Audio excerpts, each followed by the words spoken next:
PTI ने ad hoc जजेस की तैनाती मुस्तरद कर दी थी। सुप्रीम जुडिशल कौंसल जान का ऐलान। चेयरमैन PTI बैरिस्टर गोहर ने मीडिया के बाहर गुफ्तगू कहते हुए कहा है कि सुप्रीम कोर्ट एडहॉक जजेस की तैनाती बदनीयती ते मबनी है। एडहॉक जजेस की तैनाती का मामला सुप्रीम जुडिशल कौंसल भेज रहे हैं। इस इकदाम का मकसद अपने हम ख्याल जजेस को लाना है। जजेस इस मामले को मुतनाज़ ना बनान।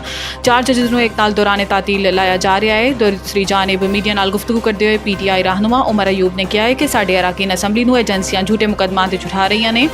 इमरान खान बुशरा बीबी ते तमाम असीरान के खिलाफ केसिस बनाए गए। असीं उन्हां तमाम बुगस केसिस की भरपूर मजम्मत करते हैं। बुशरा बीबी का रोपकार भी जारी हो गया है। नैब टीम ने इन्होंने झूठे केसिस फिर गिरफ्तार किया।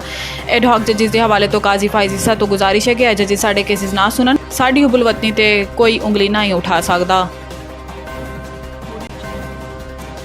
एडहॉक जजेस तैनात होने चाहिए ने। आइन भी इसकी इजाजत देता है। निजी TV के प्रोग्राम में गुफ्तगू करते हुए वजीर कानून का कहना है कि एडहॉक जजेस चीफ जस्टिस ने नहीं बल्कि जुडिशल कमीशन ने मुकर्रर करने ने। जुडिशल सिस्टम की इसलाहात लई आइनी तरमीम के हक के चां चीफ जस्टिस की मुदत मुलाजमत की तौसीह के हवाले तो पूछे गए सवाल के जवाब में वजीर कानून का कहना है कि चीफ जस्टिस काजी फाइज ईसा की मुदत मुलाजमत की तौसीह की खबर दुरुस्त नहीं। पेंशन बिल ज्यादा होने ते सरकारी मुलाजमीन की मुदत मुलाजमत इच तोसीह की बहस ने जन्म लिता। इन्हों का कहना है कि दुनिया भर सरकारी मुलाजमीन की रिटायरमेंट की उम्र की हद इजाफा होया। पेंशन की मद हुकूमत को भारी रकम अदा करनी पई। जुडिशरी समेत तमाम सरकारी मुलाजमीन की मुदत मुलाजमत की तौसीह की तजवीज़ जेरे गौर सी।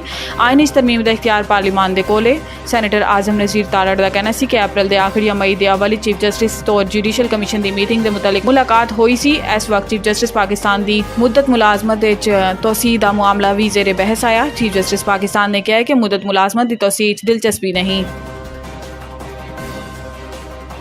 हुकूमत ने PTI ते पाबंदी का हाले इरादा जाहिर किया है। ऐसे आइनी तरीके से अमल किया जाएगा।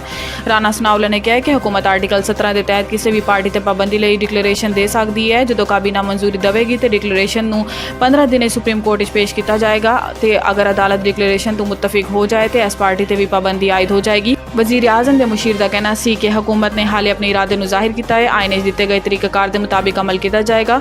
राणा सनाउल्ला ने मजीद किया कि मखसूस नशिस्तां के मामले से अदालत अपना मौकफ पेश करांगे। अगर मखसूस नशिस्तां सानू मिल सकदियां ने तो आइनी तौर पर कोशिश करांगे। इन्हों का कहना सी कि एडहॉक जजेस रखने का बाकायदा आइन जिक्र है। अगर यह ठीक नहीं तो आइन क्यों है। किसी के पसंद या नापसंद से आइनी चीज़ को रोका नहीं जा सकता। सनम जावेद नामुनासिब जबान इस्तेमाल नहीं करेंगी। वकील की यकीन दहानी ते अदालत ने रिहाई की दरखास्त निपटा दी थी।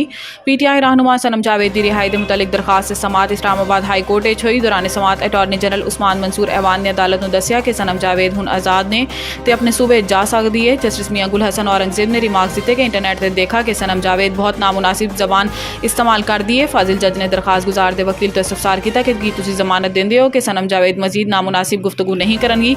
वकील मियाँ अली इशफाक ने कहा कि जी सनम जावेद आइंदा नामुनासिब अल्फाज इस्तेमाल नहीं करेंगी। मियाँ इशफाक अली का कहना है कि attorney general Islamabad high court भी बयान देन कि हुण गिरफ्तारी नहीं होएगी। सनम जावेद ते इस्लामाबाद ते कोयटा दर्ज मुकदमा 2 दिन वापस लिते जाएंगे।